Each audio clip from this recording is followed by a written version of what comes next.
Japanese cheesecake. The moment you cut into this cake and see it gently wobble like a soft cloud, you already know this is not an ordinary dessert. This is the legendary Japanese cheesecake. Lighter than air, melt in the mouth, and so addictive that once you taste it, you'll never look at regular cheesecake the same way again. So stay with me till the end because I'm sharing every small secret that makes this cake rise tall, stay fluffy, and taste absolutely perfect. Japanese cheesecake is famous all over the world for its soft cotton-like texture, delicate sweetness, and creamy richness without being heavy.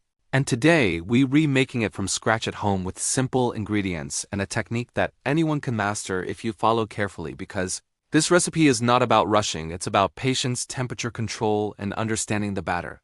Before starting, it's important to understand why Japanese cheesecake is different. It's a beautiful balance between a sponge cake and a creamy cheesecake where whipped egg whites give the cake its height and softness, and cream cheese provides that rich but gentle flavor that melts instantly on your tongue. We begin with cream cheese at room temperature because cold cream cheese will create lumps and smooth texture is everything here, so take your time and gently soften it until it becomes creamy and spreadable, then add butter, which brings richness and moisture, followed by milk to loosen the mixture and create that silky base. As you stir, do it slowly and patiently, no aggressive mixing because we want smoothness without incorporating air at this stage. And once everything comes together, you'll notice the mixture becoming glossy and velvety, which is exactly what we want before moving to the eggs. Egg yolks go in one by one, and this step is crucial because yolks add color, richness, and structure. So mix each yolk fully before adding the next, making sure the batter stays smooth and lump-free. And already you'll see how luxurious the batter looks. Now comes the dry ingredients, cake flour and a small amount of corn flour, both sifted to avoid clumps, and sifting also helps keep the cake light, so gently fold them into the batter, mixing just until combined because overmixing here can make the cake dense. At this point, the batter should flow smoothly and look silky. Not thick, not runny, just perfect. And now we move to the most important step that decides whether your cheesecake will rise beautifully or collapse. The egg whites. Egg whites must be at room temperature, whipped slowly at first until foamy, then gradually. Add sugar in small portions, allowing the whites to stabilize. And continue whipping until soft peaks form, not stiff peaks, because stiff peaks will make folding difficult and can cause cracks later. The meringue should look glossy and hold its shape softly when lifted, and now we fold it into the batter in 3 additions.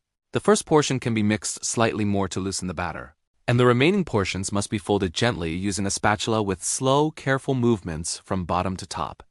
This folding step cannot be rushed, because rough handling will deflate the air that gives the cheesecake its signature fluffiness. So take your time and enjoy the process, and when finished, the batter should look airy, light, and cloud-like. The baking pan must be prepared properly, lined with parchment paper on the bottom and sides, and wrapped with foil on the outside to protect from water, because this cake is baked in a water bath, which ensures gentle, even heat and prevents cracking. Pour the batter into the pan, tap it lightly to release large air bubbles and smooth the top gently. Then place the pan inside a larger tray filled with hot water, making sure the water reaches halfway up the sides of the cake pan. The oven temperature must be low and steady because high heat will cause the cake to rise too fast and collapse. So bake slowly and patiently. And resist the temptation to open the oven door too early because sudden temperature changes can ruin all the hard work.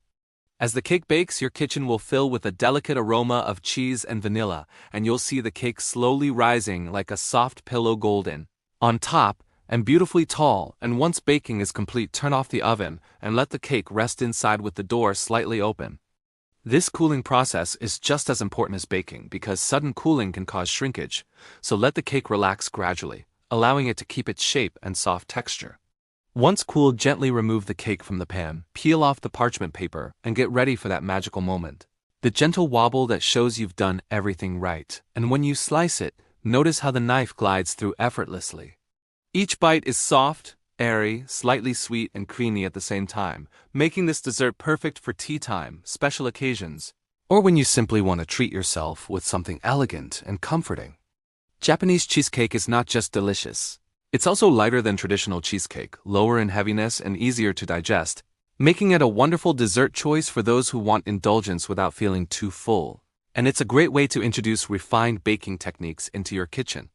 If you enjoyed learning this recipe and want more authentic step-by-step dishes from around the world, make sure to like this video, share it with your friends. Comment below with your experience or questions and subscribe to Worldwide Kitchen Recipes, because we bring global flavors straight to your home kitchen.